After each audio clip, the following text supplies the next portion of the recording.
That is on the one again. We live on the one. You know, that's a funk term, Arthur. Did you know that? I did, actually. Talking about the emphasis on the on right the ones and the threes. syllable. Yeah, let's On get the it. one. Get it. Let's go. On the one. I might have to literally put a gun to Mike's head to get him to finish the intro. Why don't you finish it? I mean, I could. I thought I was supposed to say something. I think we're going to have to do that. That's what we're going to have to do. Whatever. I mean, I love him, Get but Mike to do it. nah. Mike. Come on, Mike. He's supposed to do a verse, man. Mike. He's supposed to do a verse. A verse? A verse. You Oh. haven't heard it. Yeah. This guy's a verse. different kind of verse. Universe. And welcome to the Sports Fiends universe. I am Arthur Knight, and with me today filling in is Mr. Mark Presidente. Hi. I'm the Usually only one here. he's causing havoc in the chat line, but today he's going to do it on the microphone. Oh boy. You guys are in store for a show tonight. We got a treat for you. That's right. Let me tell you, and we are coming to you live from So High Studios in Denver, Colorado. We love sports like you love sports, and we are brought to you by iEnvy Vision. iEnvy Vision is devoted to offering affordable and fashionable eyewear. iEnvy Vision is your eye care advocates. Their goal is to provide all with the education and awareness needed to make an informed decision about your vision and health. They are located off of Alameda and Buckley in Aurora, Colorado, but you can call today, 720-762-4290, or book online at ienvyvision.com.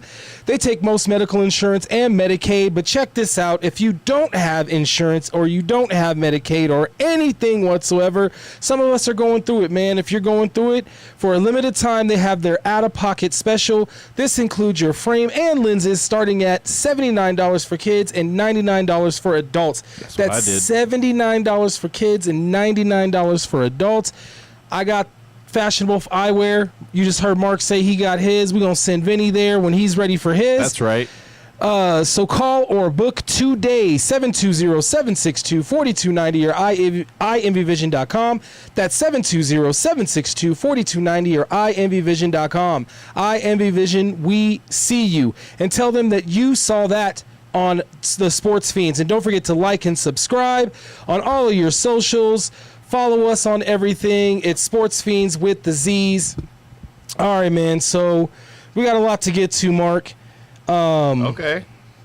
It looks like you are still causing havoc in the chat line, but that's cool. That's what I do. That's what you do. That is your job. Oh, damn. I didn't know this was... Hey, that's there. I was like, what am I playing with? Let me just... We're not playing with anything, No, Arthur. no. What are you doing? I don't know what I'm doing over here. Dave. We're not professional here. I don't even want to begin to... You know what? I'm not going down the rabbit hole. I'm just going to gloss right over it. All right. So...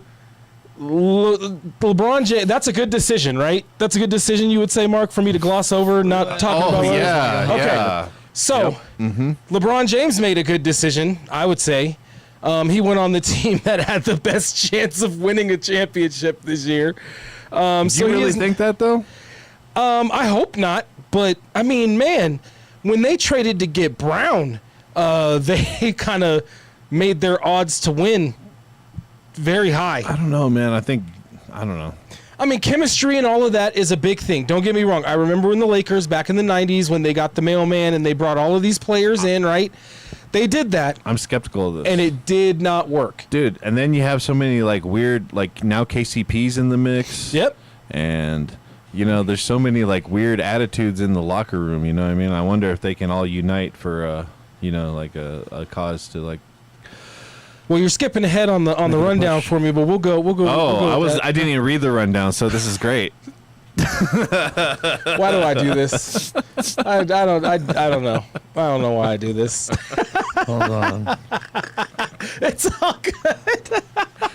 So we're on the number 2 thing on the list here, but that's okay. So what you're saying is on paper, right? The 76ers look like they could win, right? I mean, yes. But can they actually do it? Can it actually be done? That's my question as well. I mean, I remember a Philadelphia football team having some trouble getting things going. after having a good team on paper. There's more. I think personally, I think there's more. There's more.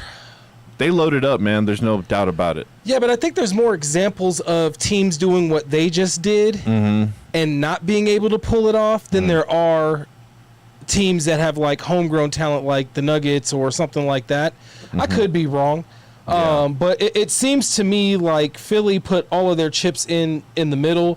It reminds me of this movie with Kevin Costner called Draft Day. I don't know if you've ever seen it. But he basically does something that would not really happen in real life, but he trades away all of his first-round picks, right? Like his next 3 or 4 years of first-round picks. Oh, like the Denver Nuggets. For one, very similar. For one, like the number 1 overall draft pick of this season, right? The season within the movie. He trades it all away. And then at the end of the movie, he figures out a way to trade up or to draft the dude he was going to get at his original pick, which I think was at 7 or something. That's not the point. But then he trades to get back all of his first round picks. And like, it's just like some magic beans type thing. And like in the movie, it's a movie magic. It's not something that would actually happen. I was about to say, this he made a whole bunch of trades. far-fetched. It is. It's a movie. Otherwise, we would have done it this season. It's a movie. But my point is it seems like that's exactly, without it being draft picks and all of that, that's exactly what the 76ers have done. They took a trade. They traded a dude that's literally has no tread left on the tires. How did that even happen, dude? I'm still in awe. The Boston wanted Brown gone so bad that they were willing to take a risk on PG. Did we ever figure out why? No, I don't think we will. You don't think so? You know, sometimes, Mark, with the wise, when you when you go through life, that doesn't make sense. Trying to find all the whys, you're going to drive yourself crazy. I have a guess. I think his hairline was wiping off on too many people in the locker room. Oh, that's not cool, Mark. Well, dude, I mean, why you got to do that then? Stop doing this. Bald is beautiful, man. I agree. I'm bald. It is what it is. Okay. Right. But with that said, I mean, they basically traded away PG, right? They traded him away for, I mean, they're about the same age, so it's not like they traded like an old player for a young player. They traded the same age of player. It's just that Brown seems to have a lot more tread on the tire, and he doesn't have to be 1A or 1B on this team. They got a great deal. I mean, because you have Maxey. I like Maxey. I would love to take a Maxey off their hands. Is what I would really like to do. Is what I mean. If we're talking real here, but that's not going to happen though. No, there's no reality in that statement. To me, on paper, the 76ers look like they're primed to win 2 to 3 rings right now. On paper. Oh man, I just don't have that feeling yet. Well, they're still deep. Their bench is still deep. I have to see it. They were managed without having Embiid last year. They still managed to, what were they in the rankings? Hold on, let me look that up. Hey, why don't you look it up? I think that's a great idea. I will do that. Managed to win 45 games, right? And we're 4th in the East. Not a huge feat to be the 4th in the East, but winning 45 games, that's not... Especially how many games did Embiid play? That's only 4 less games than the team that beat the Nuggets. And you're right. Embiid didn't play a lot of those games. And if the 76ers do what they did last year and basically play their entire bench and their young guns to win a monicum of games to just get in that top 3, 4, 5, 6 without having to drop into the play-in, and then they bring in Embiid at the end to play with that team like they did. They almost made a push, bro. Like, they almost made a push. New York was on a run, though. I just hate this. I don't like it either. I don't like it either. I don't like it. I don't like it either. It's a way of super teaming within the aprons. Hated it. Yeah. And I don't like it. 100%. I don't like it either. Great drop. I don't like it at all. But it is what it is. He's there now. let me ask you this. We'll have to see how it all shakes out, man. I just, Let me ask you this, though, because this is, I don't know if this is the more important question, but to me, it is the bigger question. So, like we said, LeBron made his decision to go to the 76ers, right? He joined a super team. All of these players are now moving to the 76ers, taking minimum deals and whatever because everybody thinks they're going to win a chip, right? So, if let's say they do win 2 rings, 2 out of the next 3 years, the 76ers win. They signed LeBron for 2 years. Minimum contract, 2 years. $8 million, right? I believe so. Yeah. Not like he needs the money anyways. They could have signed him for, $2 million a year if they, we had.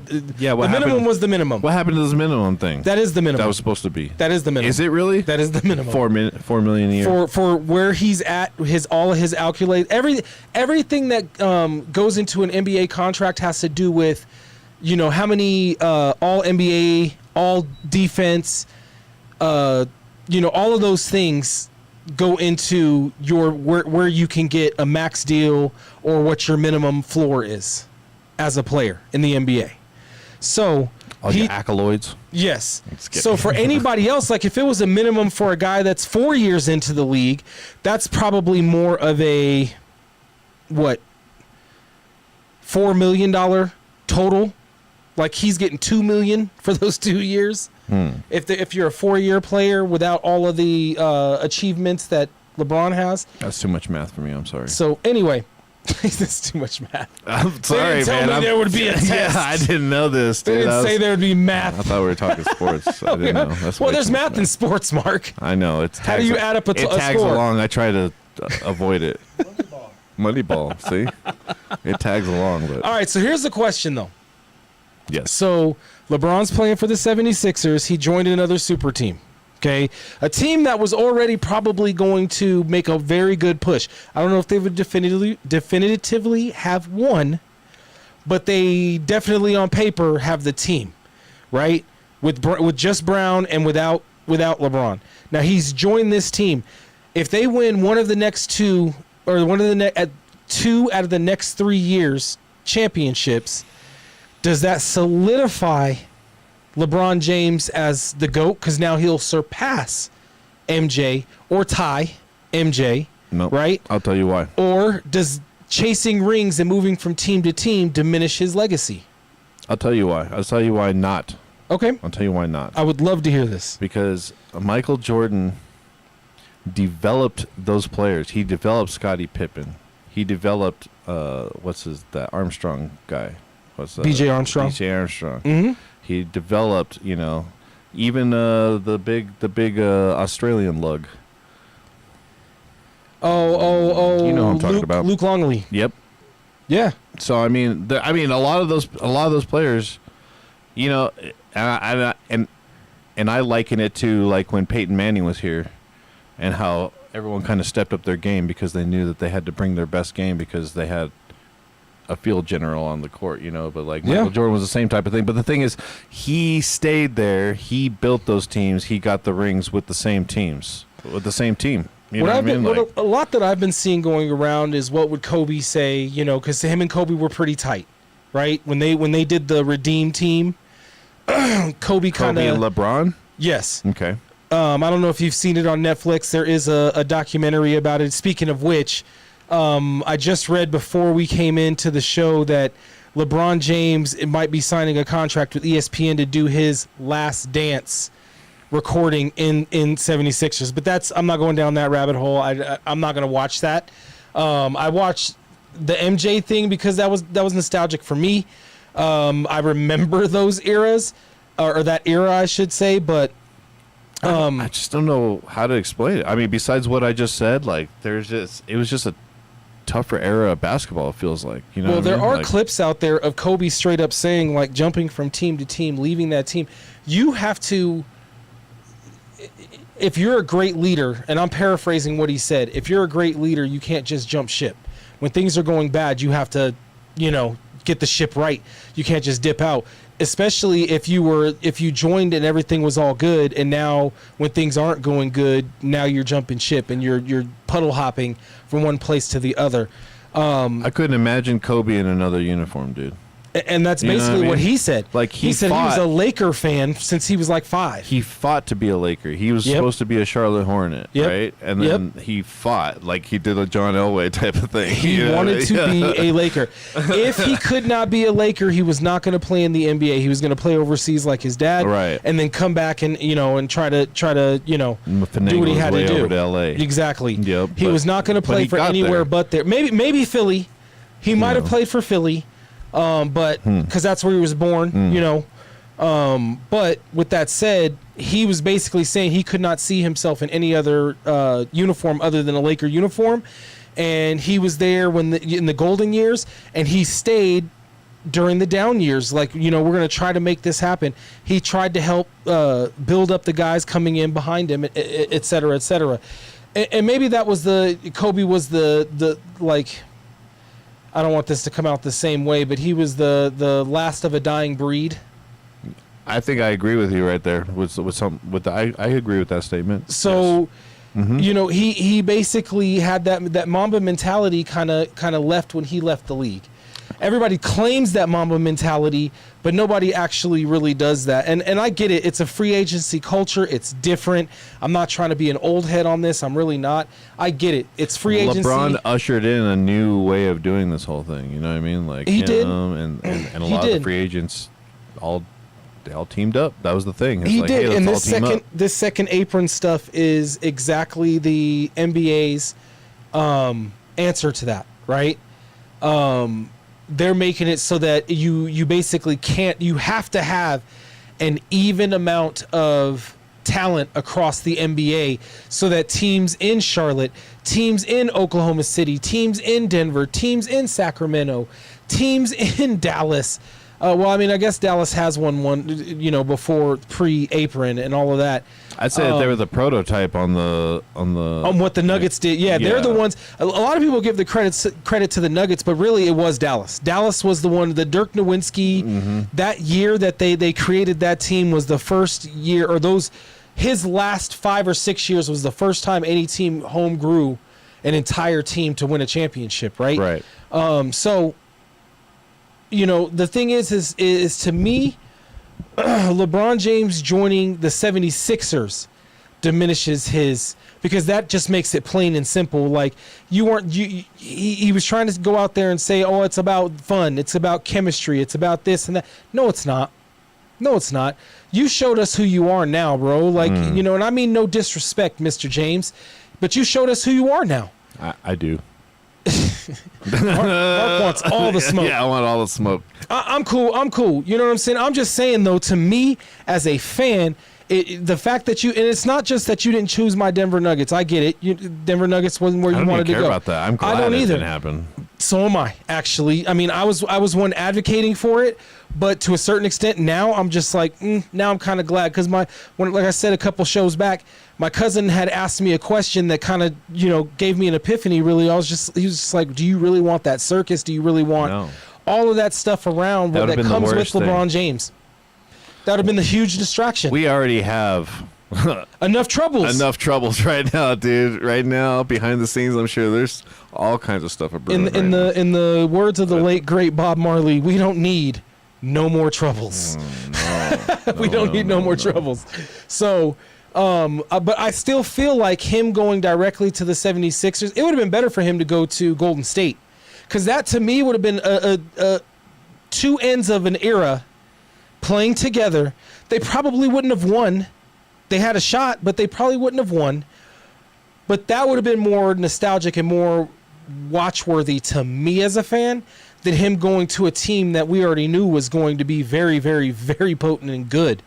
And that would have been, even if he went to the Nuggets, if he, 76ers. I think it would have been super cute if he went Boston, to Cleveland, Miami, or Cleveland. Go back home, make things right.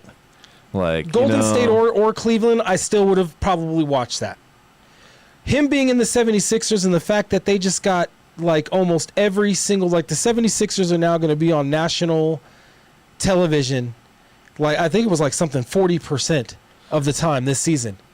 That's almost half the games, bro, on ESPN, not on TNT, right? They don't do it on TNT anymore, but on ESPN or any other national prime Yeah. All of those is going to be about 40%.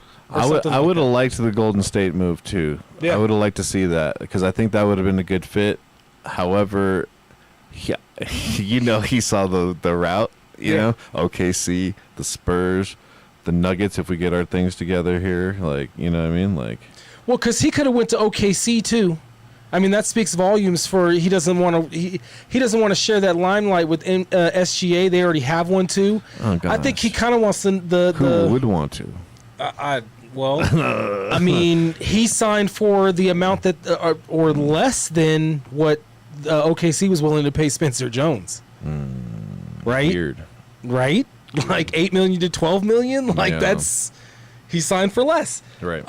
So that means that the Nuggets could have very well signed him too. You know, I think that's why the Nuggets held out as long as they could. You know, and I think every team held out as long as they could. To try to, make a deal with LeBron James. I think every team was trying to woo him, period. If he was willing to take a minimum, every team was trying to woo him, but there was really only 3 teams that he was going to be willing to go to, in my humble opinion. That was the 76ers, the Cleveland Cavaliers, and the Miami Heat. that is it. That no other team had an opportunity. Like, you don't even think the Warriors were in the definite. Like, nope. No. Never. I think it's he too hard of a at, route, dude, and everyone's old there. I think he laughed at Green just like he did at at Halliburton. He laughed at Halliburton when Halliburton tried to recruit him to Indiana. He laughed at him, they're friends. I was about to bring that up because that was hilarious. I thought that was funny. But speaking of people that are doing a wait and see, Payton Watson. Oh my goodness, dude. What a fuck! Wow, I mean, what a conundrum. Sorry, I didn't almost. That's all right. You stopped. You stopped. What a conundrum. Do you think the Payton Watson and the Nuggets are gonna part ways, or do you think they can come to a deal? Payton Watson will not take a $70 million deal. No, I don't. He's not gonna do it because he's gonna be on the same team as someone who's making way more than that, Christian Brown. It's gonna be a problem, dude. That'll be a problem. If we do sign Payton Watson, they're going to have to find... I have a feeling, this is my hot take, that we're going to get a text out of nowhere saying, Christian Brown, gone, you know what I mean? Traded off, you know what I mean? Or whatever. Like I don't think they're going to trade Christian Brown. I don't think they're going to trade anybody, and I'll tell you why. The longer that Payton Watson waits, the better for the Nuggets. Now, yes... It's not good for the locker room. No. It's not good for the locker room unless Payton Watson is a petulant child. It won't be good for unless he's not a petulant child, I should say. Yeah. It's not good for the locker room. But you know what, dude? I think that money is good for him. I don't know, dude. I don't think that little run that he had was enough to be like, let's throw out the cards for him. He is worth 17 to 20 million. The reason why he's not getting Christian Brown money is because of the fact that Christian Brown was an integral part of the Nuggets winning that chip in a year that he could barely get on the floor because he had no offensive game. And even though Christian Brown didn't have a well-rounded offensive game, he had enough offensive game playing in a 2-man system and also in the run and gun or the fast break that he was able to solidify himself in the rotation.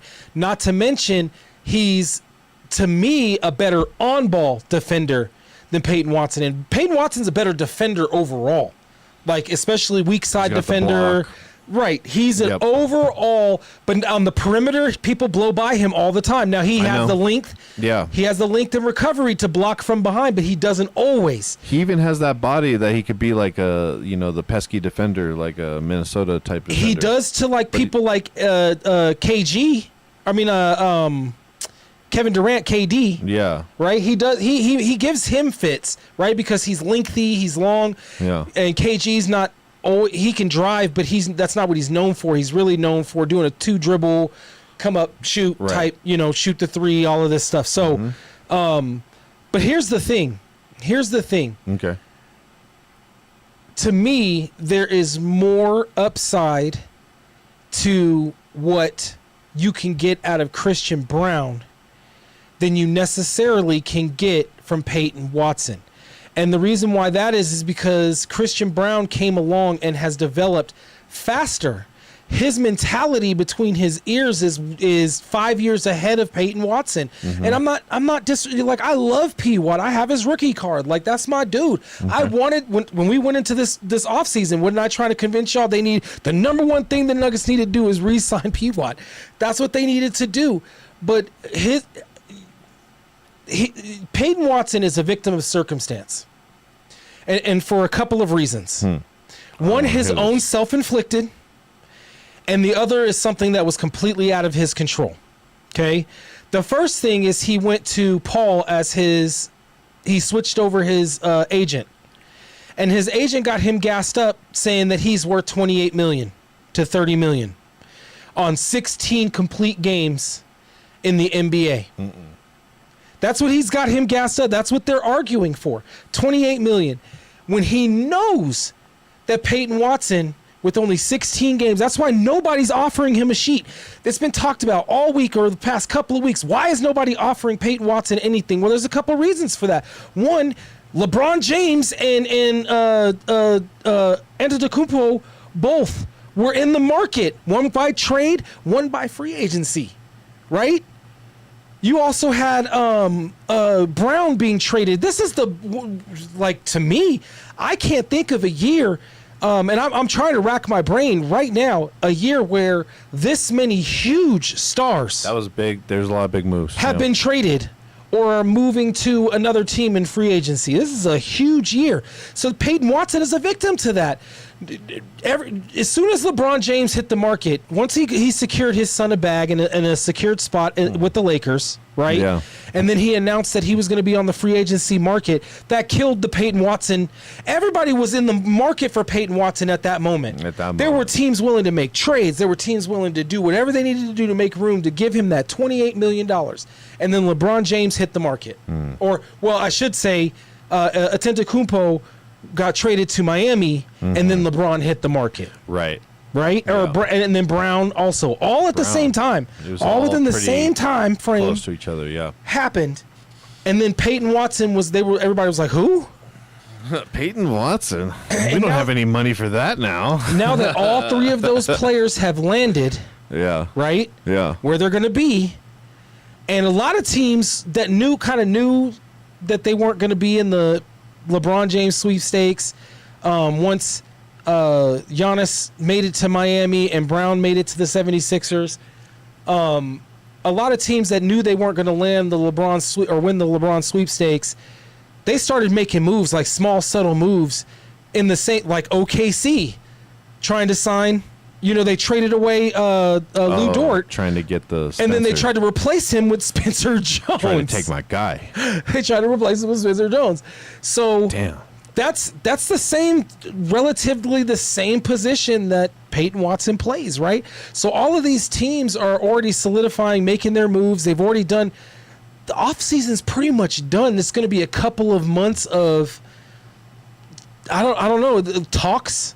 Because there's not going to be many moves made. A bunch of twiddling. And except for the Nuggets need to make some sort of move to get themselves out of the second apron so they can either sign him or do something. I'm telling you, bro. But he's a victim of circumstance, bro. He's a victim of circumstance. I agree with this 100%. And I just didn't realize how much of a conundrum it was, the whole Christian Brown thing. Najee Najee is the horn. He's the heel. He's I want to call him the SHIT heel, but he's the heel. He's the heel he's really, everybody says AG, everybody says Brown, everybody says, The heel? Those two as the heel? No. Oh, what? That they need to trade them away. Okay. That they need to be traded away. That they're the problem. Their contracts are the problem. No. Jamal Murray's contract is the problem because he's a max player. I feel like everyone else's contracts. It has always been Najee. It has been Najee since the time that the last GM extended him when he could not hit the floor. Michael Malone, and I believe that Najee is the one that got Michael Malone and the GM fired. Really? I think that's what they were arguing over, is the fact that certain players that were signed on the bench, namely Najee, weren't getting any playing time. Oh, because they suck. Because he doesn't. He's got butterfingers, bro. He doesn't know how to play the 5. He's okay at the 4, but it was better. He gets lost in the defense. He seems like he's lunky. He's got size. He's got he's got good athleticism, but he just, I don't know, man. Who scouted that out, dude? He looks like two steps behind everybody on the court, in my humble opinion. I mean, really, yeah. I don't know. Yeah, I don't see him even as a first tier bench player. Sorry, it's just so. Well, here's my the question was do I think that, or do we think that the Denver Nuggets and P. Watt are going to be able to come to a decision, or a good decision, or are they going to part ways? To the Hawks, man. Here's what I truly think in my heart. Okay, I want to hear it. And not even in my heart, it's really my head, because it's really the Denver Nuggets. Your heart to my ear. So both teams would be taking both the team and the player would be taking a huge risk if Payton Watson signs the 6.5 tenure and the Nuggets go on to the Western Conference Finals or the Finals, or win, or just having a phenomenal season. They're in the top 3. He has the best season he's had in his life and plays his way into that 30 to 35 million. That's what the Nuggets are risking. Okay. Mm-hmm. He's risking, obviously, if he gets injured, doesn't play very well. The Nuggets don't give him time on the court, so he doesn't really get to display how good he really is, right? Well, I think this year we'll play him. Well, I mean, if they sign him, I think that Coach Adelman's going to play him. But here's the thing. Why wouldn't they? Both of them are taking a risk if that's the route both the team and the player want to go. Sure. That's the risk they're taking, okay? It's a gamble. What I think as a business decision that the Nuggets and them need to do is, I think that Payton Watson needs to get his agent to come down on that 28, because of the fact that no team has even offered. How long has Payton Watson been on the unrestricted free agency?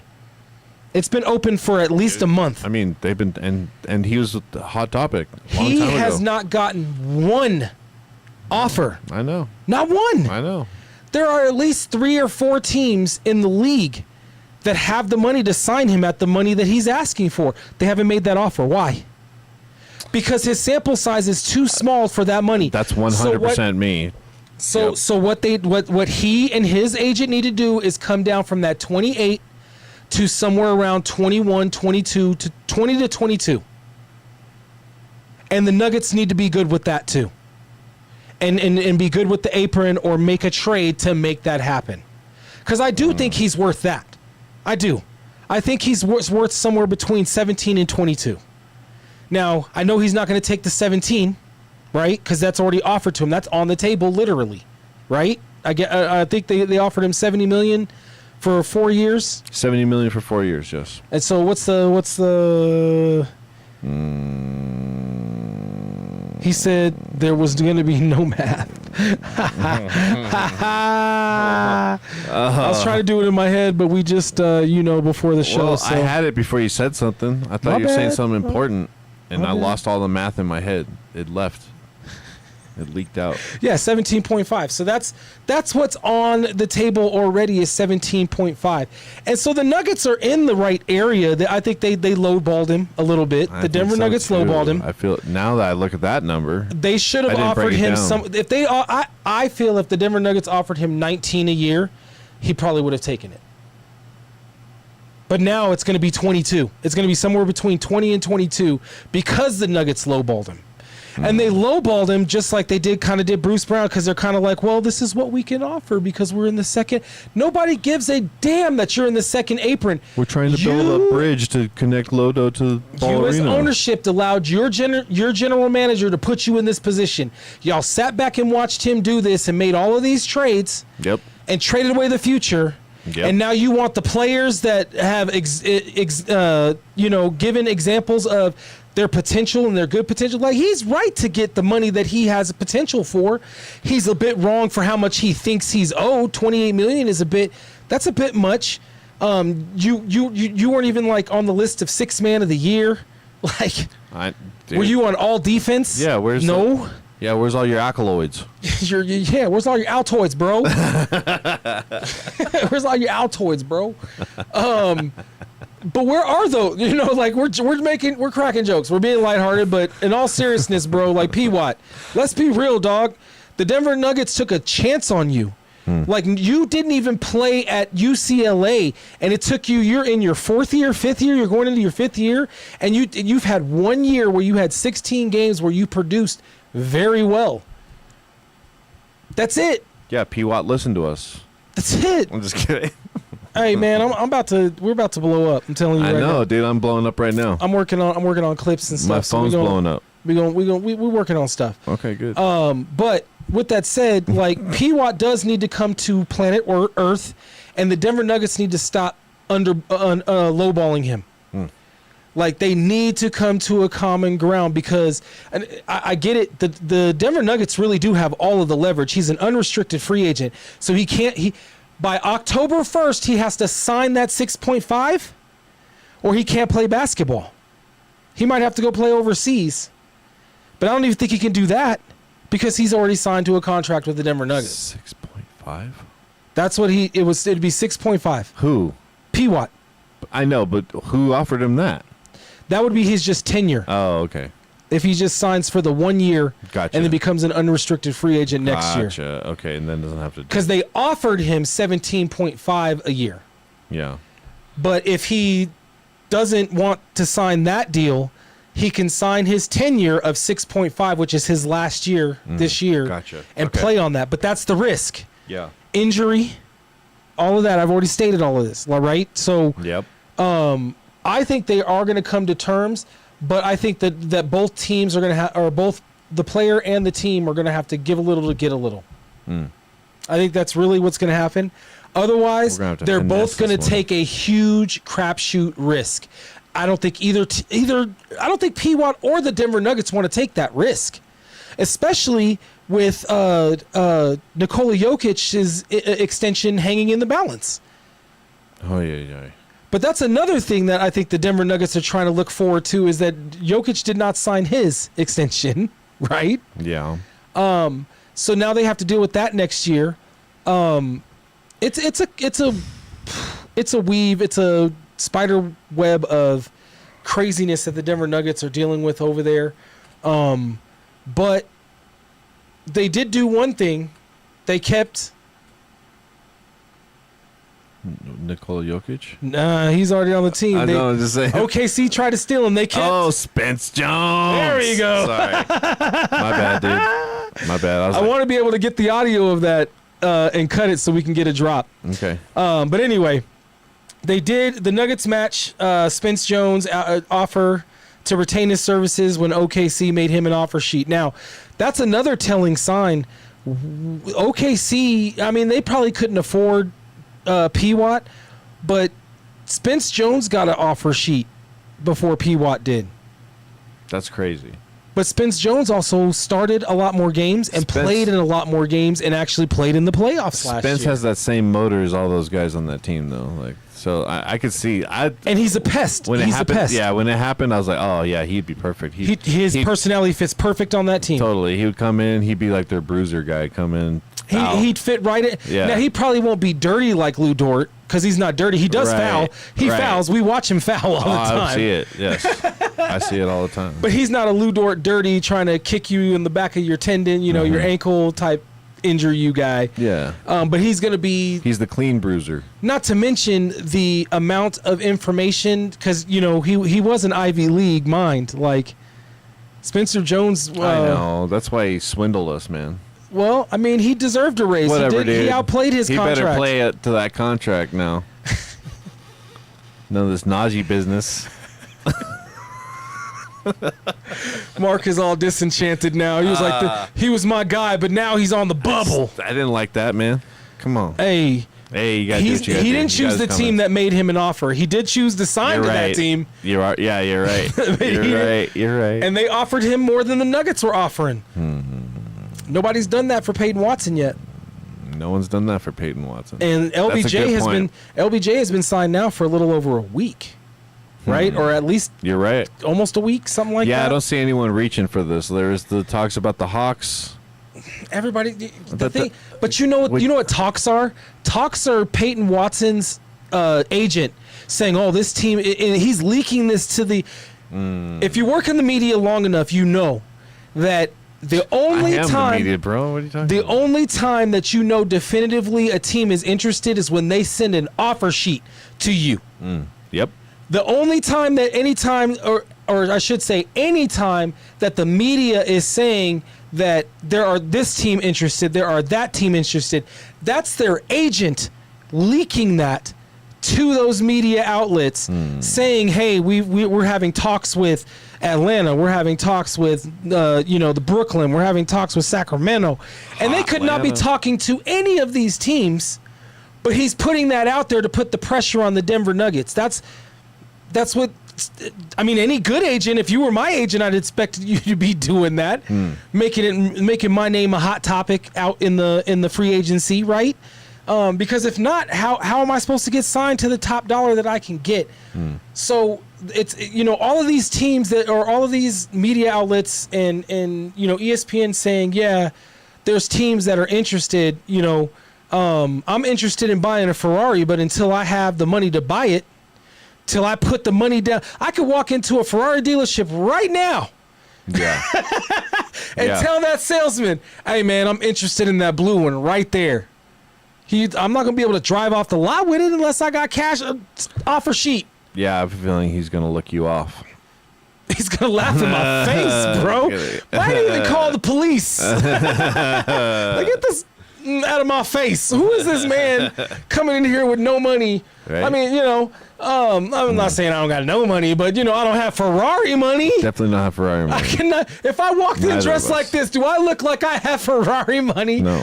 I mean, if I did have Ferrari money, I'd still dress like this. But regardless, I don't have Ferrari money. Good point. I do not have Ferrari money. I just want to make that. But if I walked in dressed like a bum into it's just, and I'm not calling him a bum. But the thing is that you don't have enough on your resume as a NBA basketball player to demand $28 million, the amount of money that you're asked. You really should have been just out there feeling out teams, but you had your agent put out a number. Yeah, then all of a sudden there's no calls. You felt. Yeah, then all of a sudden there's no calls, man. Yeah, that's not good. Bruh, bad agent. He's negotiating with himself. We'll see how it goes. I mean, yeah, because he's negotiating with himself. For the right price, he could have moved around. He could have moved on. He gave a number, and if he would have made that number a good number, like somewhere between 17 and 22, a realistic number. Payton Watson would probably already be in another uniform. If you ask me, that would have been a move made before even those two or three big moves. Yeah, because he was already on the free agency market when those moves were made, when Brown was moved, all of that. I believe I'd humbly believe that Payton Watson was probably in that sign and trade, or when we were trying to send Brown or get Brown over here from the Boston Celtics. I'm pretty sure that Payton Watson was probably in that conversation. And if he wasn't, that would have been foolish, because that would have been the only way to get him here. But now we're at where we're at. And the longer that Payton Watson waits, and I know his agent has to know this, the longer that he waits with 0 teams, I could see if there were actual teams putting offer sheets on the table. Spencer Jones got an offer sheet. But there's not. There's not even one offer sheet. It's not even like he's gotten an offer sheet of 19 and he's like, no, I'm not taking that either. Or he's got one of 18.5, 18.9, and he's just like, I'm not taking that. It's not like he's got an offer sheet of 24.7 and he's not taking it. No team has given this man an offer. You are either going to sign that 17.5 or you are going to sign that 6.5, or you need to come and have your he has no leverage now, though. That's the problem. He has zero leverage now. So the Nuggets can just hold pat. They can. That would be a dick move on their part. And if they really want to retain his services, even because your sentiment is correct. When I had said, like they're going to sign him for less and all, that could cause a locker room cancer. It really could. That has the potential for that. I think the Denver Nuggets, if they want to save face and also make him happy, they need to meet in the middle. Somewhere in that 20 to 22 range is, I think, fair. I think that's fair. And you say that puts them over the apron? They're already over the apron. Oh, so who do we get rid of? They're going to have to make before they can even do that, they have to make a trade. Christian Brown. I don't know if it's going to be Christian Brown. That's not a sellable. A lot of people, their misconception of selling these contracts or making sure, especially when you're in the second apron, is not as easy as it sounds, my friend. Mm-hmm. It's not. It's not easy when you're not in the second apron or the first apron, for that matter. It's not easy. The buyer has all the leverage in that deal. I got you. You know what I mean? Yeah. Like, we value Christian Brown. We, as a Denver Nuggets organization, as the Denver fan base, as, the coach, etc. We all value Christian Brown because he's a champion at heart, right? We value him at a high level. That's why they re-signed him last year. Okay. In order for him to be moved, his contract to be moved, another team has to feel the same way about him.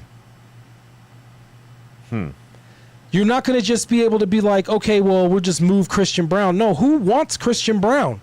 Not that he's not a commodity, but he's not a hot commodity, especially right now.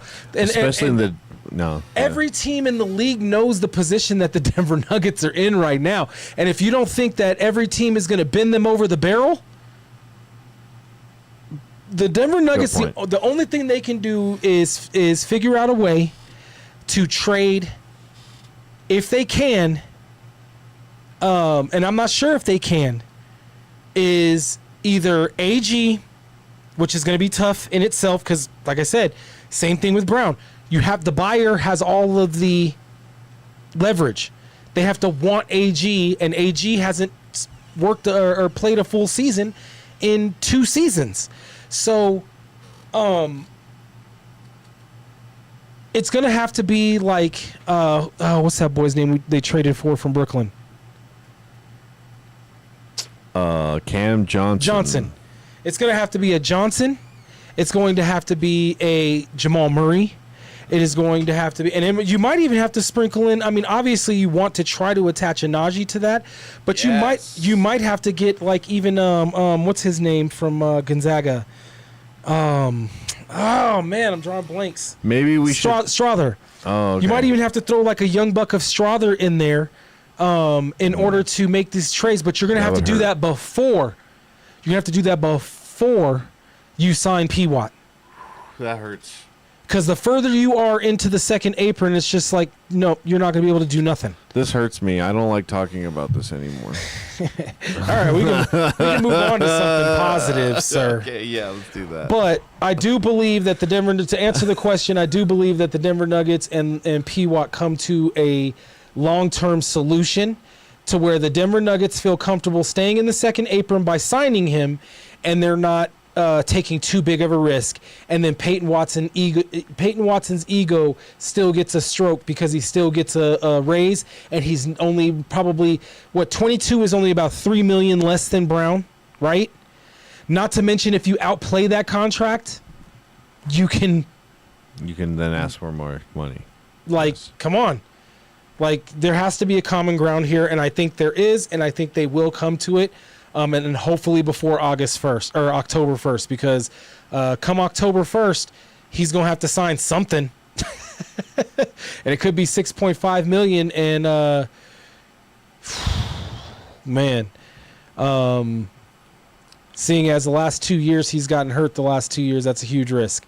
I would just take the money and run. Take the money and run. What's that? Who sings that song, Vinny? Steve Miller Band. Is that the Steve Miller Band? Go on, take the money and run. I thought that was Tom Petty. Am I wrong? Steve Miller Band for sure? Totally off. Okay. If it's not Steve Miller Band, then it's, what's the other one? Fact check us, Vinny. What song is that? You gotta wait. What was it? Go on, take the money and run. Steve Miller. Woo, woo. Yeah, Steve Miller Band. Dude. All right. Well, that's two. I'm outvoted. I sent Nat the whole discography for that guy, basically. That's what's up. Yep.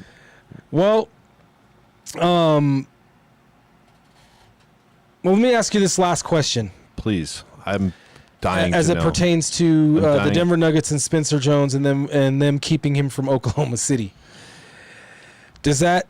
Are you happy? Like, yeah. Are you still? I mean, because it sounds like you're a little pissed still at Spencer Jones for I'm signing. happy, but yeah, my relationship with him, as far as right now, is a little tarnished. As far as like, you know, there's a little volatility in well, there. I mean, you know, I like a little loyalty. I like loyalty. I'm a loyalty guy. I feel you. But he did, to his point, he did deserve a raise, and he did get it. Okay. Obviously, he deserved more money than the Denver Nuggets were offering him, and OKC agreed, and the Denver Nuggets agreed as well. Money's one thing, and soul is another, man. I think that the Denver Nuggets are doing things business. Sorry. That took me a second. I think the Denver Nuggets personally are doing everything business-wise that they should have been doing about 3 years ago. They especially with the unrestricted free agents, they're allowing the market to determine. That's why P-Watt, the longer he waits, the less value he's going to be worth. Like, that's just is what it is.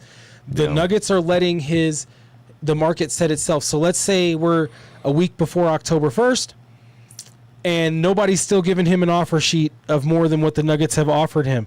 That's the market.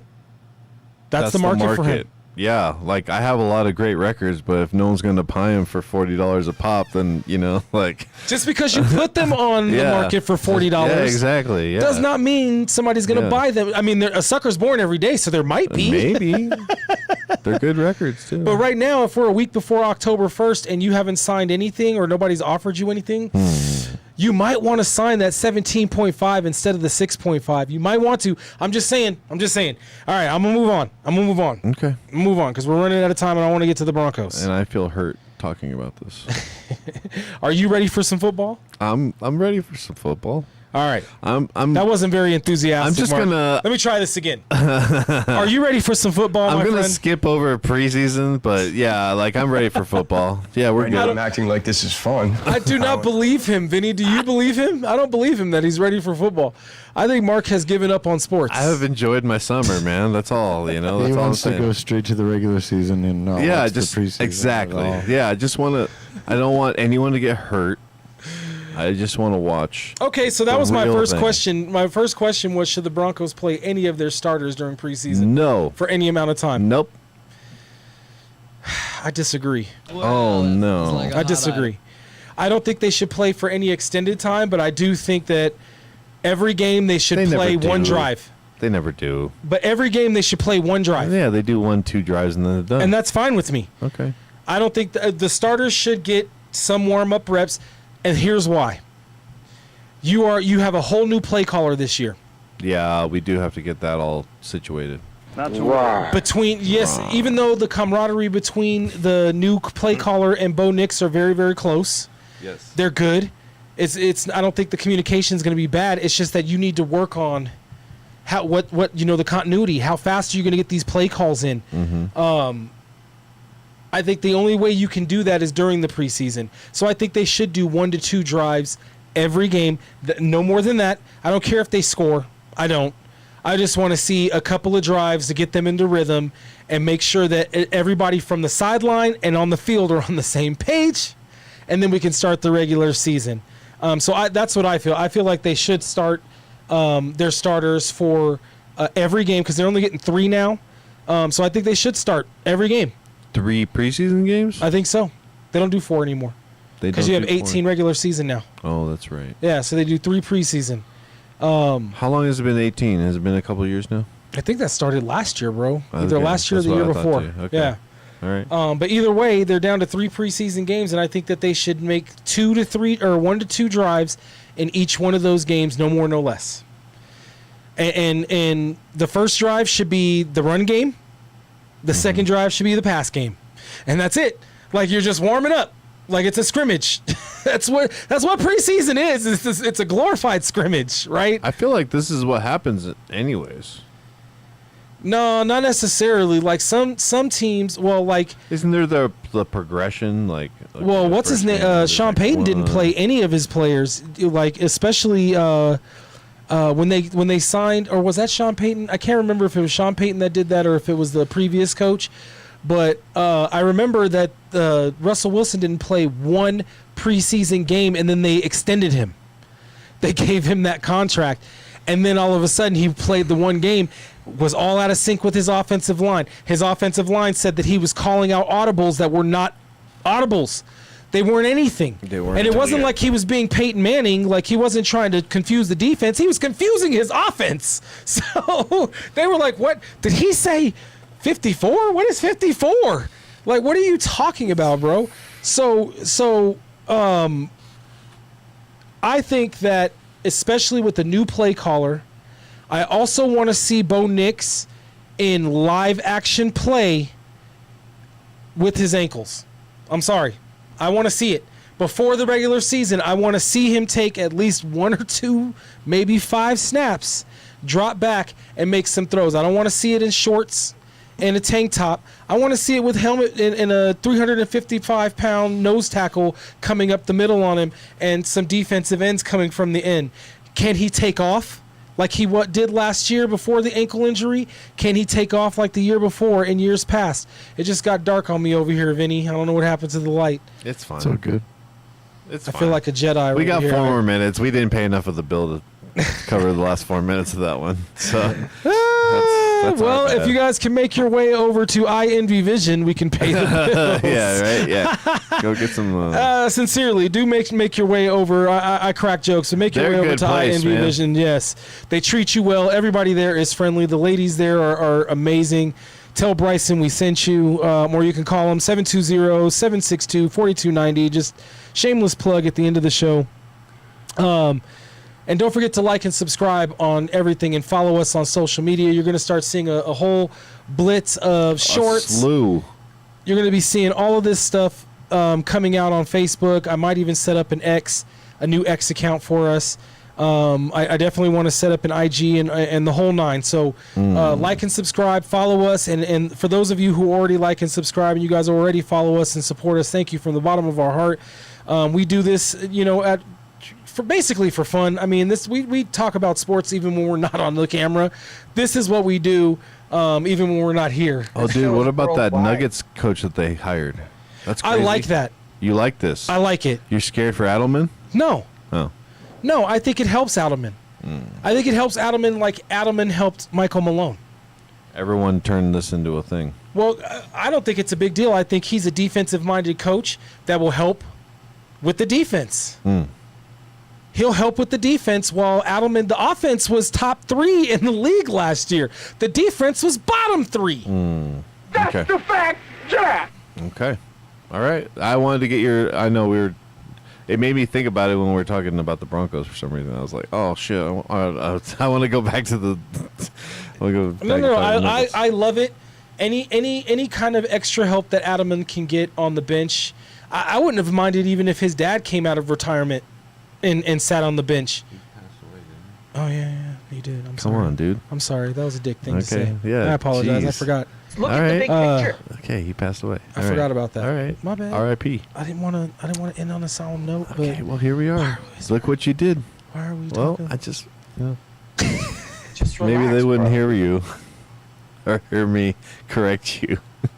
And that's how she wrote. That's what I was hoping for. Look. I'm just saying, any help on the bench is welcomed. Yeah, even. I think Okay, even I'm not even well, I gonna mean, do it. if he has to dig into the dad's old playbook, I don't know. Rocky's got half pointer or half court shots. What? The mascot's got better shot than some of the guys. Oh, Rocky. Oh, Yeah, Rocky. Rocky. Okay. Yeah. Jumping yes, half court okay. shots from ladders. Dude, thought you were talking about the Rockies and then Dinger. I was like, no, Dinger's got 0 game, bro. 0 game. he's negative game. They don't even let Dinger hit throw in the not hit, but throw in the first pitch. He's a negative. As soon as he hits the field, he's a negative. No, I was at the game. They did. Did they? But they threw it to the Broncos mascot. No. Oh, Thunder, I think is his name. Just relax, bro. I am relaxed. Yeah. All right. Well, that does it for us this week. I don't unreasonably hate Dinger.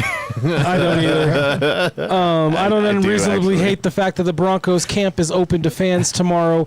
It is going to be a scorcher, man. Make sure you guys bring umbrellas. Make sure you have hydration. Drink water. We'll see y'all next week. Thank you. Like I said, like and subscribe. Thank you for following us. Thank you for your support. We will see y'all next week at the same time. Peace. Bye.